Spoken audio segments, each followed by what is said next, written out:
Welcome back to another episode of The Obstacle is the Way by Jugget. And so, the first part of this series was action and perception, and then this third part of The Obstacle is the Way is about will.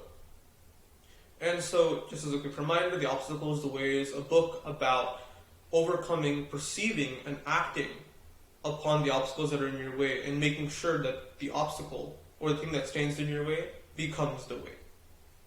And so, last episode, we talked about the first part of will. And so right now we're going to go into the second out of three parts of what will means. So, the first thing to start off with is an anticipation. So in society we kind of craft this idea that the best is going to happen. We kind of visualize ourselves at the top of the mountain. We visualize ourselves seeing the end result. We visualize seeing ourselves at the very top. We premeditate all the positives in life. However, one thing the Stoics say is premeditatio malorum, which is premeditation of evils. It's the idea of not preparing yourself for the good things to happen, but rather preparing yourself for the bad things to happen. And the whole concept of it is also based in war strategy. If you base yourself in the value that you expect things to go wrong, when they go wrong, or if they go wrong, you'll be surprised. You won't be surprised. You'll be expecting it because you kind of hardwired yourself to feel that way. And if it goes well, you'll be pleasantly surprised.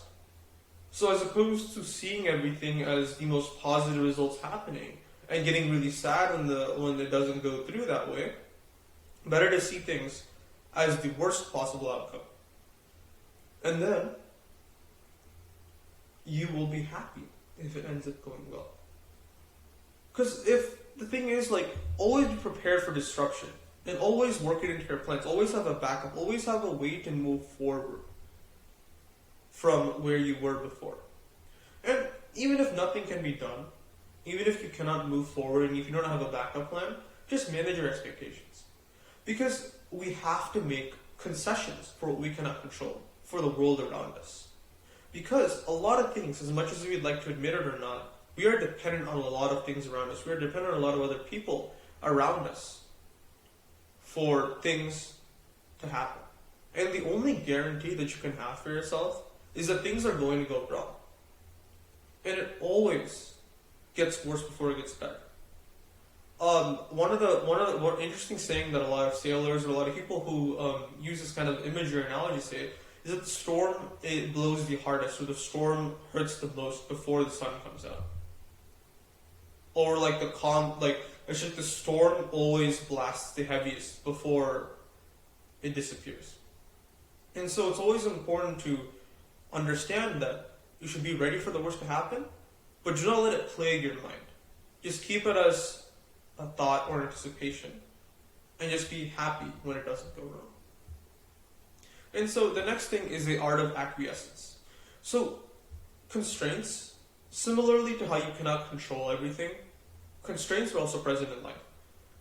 You should accept them. Do not try to block them out or repress them, but do not let them direct you. Because you will have a lot of things in life that will shift your path, that will shift your trajectory, but do not prevent it from you getting to your destination.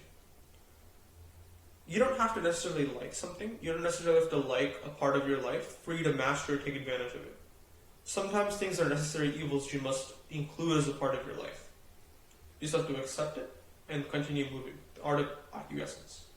And so, the thing is, to get your unexpected benefits, for instance, there's a lot of things that you may project yourself as becoming or seeing yourself as being in a few years.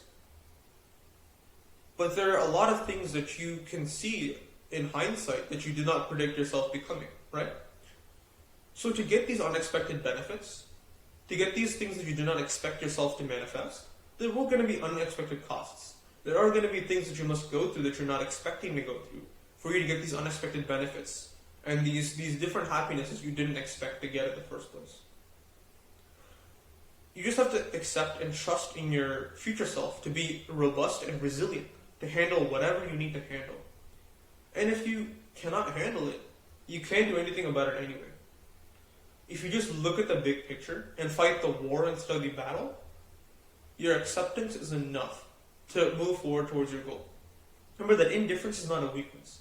If you deliberately repress and push aside things in an attempt to hide away from it, that is different than indifference. Indifference really means just something happens to you, okay, I accept it, and I will continue to move forward. I will not be bogged down by it, and I'll look at it objectively. And so the next thing is love everything that happens, having to do with acceptance. It's one step above acceptance almost. It's loving it. Because if you want to do great things, if you want to get things done that you want to accomplish in life, you're going to have setbacks. You're going to get setbacks. You're going to have to love all that everything has to offer to you. Because you just must accept whatever happens and just be happy for it. Like, so a lot of stuff I say in this podcast makes it seem like it's like a holier than thou or something. It's not meant in that way. It's meant for you to shift your perspective. So it's not to deny, it's not to belie, it's not to like bring down your current mental state, but rather to shift it, to make it seem that everything that happens is positive, regardless of the objective event. Because if you look at it in a more positive light, you'll be able to find a solution, you'll be more positively tuned for it, you'll be able to adapt and overcome anything that comes in your way, instead of seeing everything as negative and assuming a sense of victimhood. No one really understands the one who smiles in the face of adversity. And all obstacles should only warrant a smile from you. Not anything more, not anything less. Because if it was meant to happen, it's going to happen. And you should feel great about it. You should feel happy about it with one of those smug grins. Because the opportunities and benefits that we want are more vested in adversaries than successes. And the adversities will give you the fuel you need to find the good in the bad. The last part is perseverance. So this part. So, yes, you must accept obstacles. You must move forward. And so once you have this kind of acceptance, perception, and changing of your perspective, you must persevere. You must direct everything at one problem until the problem, the wall in front of you, breaks. You must be ready to endure the perseverance that it takes. You must have an iron heart. It's not necessarily short-sighted bursts of energy that you require in order to succeed and thrive in whatever you're doing, but rather a determination that you will get to wherever we need to go with our endurance. And with this kind of self-trust you have, new powers of your own will appear. And remember, momentum and defeat are not mutually exclusive. Defeat provides a lot of momentum. Failure provides a lot of momentum. And that will provide you the strength you need to move forward and succeed. So it's part 2 of Will. And tune in next time to see part 3. See you next time.